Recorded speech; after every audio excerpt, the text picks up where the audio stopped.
కోడలు ఏం తప్పు చేయకపోయినా చేసింది అని చూపించేవాళ్ళు అత్తయ్యలు.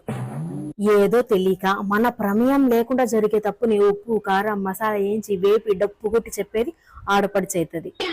అదే మనం ఎదుగుతూ ఉంటే ఆనందంగా ఉంటే లోపల కుంగి కుసించిపోయి అల్లాడిపోయి బయటికి మాత్రం అని నవ్వేవాళ్ళు తోడికోడలు. ఇవన్నీ తెలిసి కూడా అంతేగా అంతేగా అని బతికేస్తున్న ఏకైక వ్యక్తి మా అమ్మ మా అమ్మ మామగారు.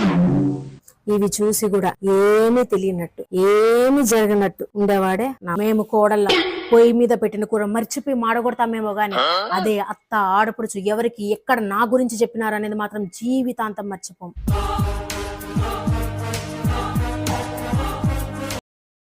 ఒక పచ్చి ఫ్యాక్ట్ చెప్పాలా, అత్తగారింట్లో జరిగే పంచాయతీలు కానీ ముచ్చట్లు కానీ పత్త వ్యాపారాలు కానీ బిగ్ డెసిషన్స్ కానీ బయటోళ్ళు ఎవరో వచ్చి చెప్తే కోడలికి తెలుస్తుంది కానీ తన ఇంట్లో తనకి ఫస్ట్ ఎప్పటికీ తెలియదు. ఇది ఎంతమంది కోడలు హానెస్ట్గా ఒప్పుకుంటారు చెప్పండి. అండ్ ఇంకొంతమంది హైబ్రిడ్ అత్తమామ ఉంటారు అనమాట. వాళ్ళైతే కనీసం కొడుకు కూడా చెప్పకుండానే డెసిషన్ తీసుకుంటారు. కొడుకు కూడా ఎవరో బయటోళ్ళు మీ అమ్మ నాన్న డెసిషన్ తీసుకున్నారంటే అర్థమవుతుంది, ఓకే ఓకే ఇట్లా నాన్న. అట్లాంటి అత్తమామలు కూడా ఉంటారు. సో మీరు ఇట్లున్నప్పుడు ఆ కోడలు మీతో ఎట్లా హ్యాపీగా ఉంటుంది, మిమ్మల్ని ఎట్లా ఓన్ చేసుకుంటుంది. మీరు తను ఒక స్ట్రేంజర్ మీ ఇంటికి వచ్చినప్పుడు మీరు తిను మా ఫ్యామిలీ మెంబర్ అని మీరు ఓన్ చేసుకొని ఏదైనా మీరు డెసిషన్ తీసుకునే ముందు కొడుకుని కోడల్ని కూర్చోబెట్టి ఇలా చేద్దాం అనుకుంటున్నాం అమ్మ అని చెప్తేనే కదా ఓకే వీళ్ళు నాకు ఇంత వాల్యూ ఇస్తున్నారు, నేను కూడా ఏదైనా డెసిషన్ తీసుకునే ముందు అత్తమామలకు చెప్పాలి అని తనకు అనిపిస్తుంది. అంత వయసు వచ్చి అంత ఎక్స్పీరియన్స్ ఉన్నా మీరే అట్లా బిహేవ్ చేస్తే ఏం ఎక్స్పీరియన్స్ లేని ఆ చిన్నపిల్ల ఎట్లుంటుంది మీతో చెప్పండి. మీరు చక్కగా ఉంటేనే కదా ఆమె మీతో చక్కగా ఉండేది. మళ్ళీ మా కోడలు ఇట్లా మా కోడలు అట్లా అని ఏడుస్తారు. కానీ కోడలు వచ్చింది కొడుకుని దూరం చేసింది. ఈ విషయం అందరు అత్తలు బయట చెప్పుకునే విషయం. కొడుకు కోడలికి ఏమన్నా వేస్తే ఓర్వది.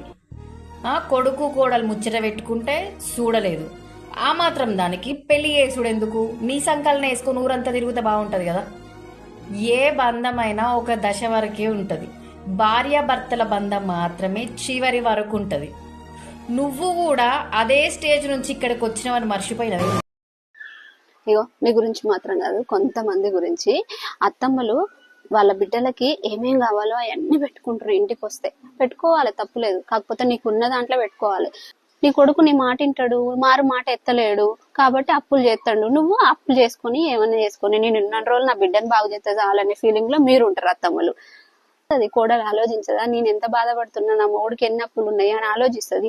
ఆలోచించి నువ్వు ఇవ్వడమే తప్పు, నీ దగ్గర రూపాయి అంటే పావులో పెట్టు, ఎవరు వద్దన్నారు. కోడల్ని అనడం ఎంత తప్పు అత్తమ్మలు.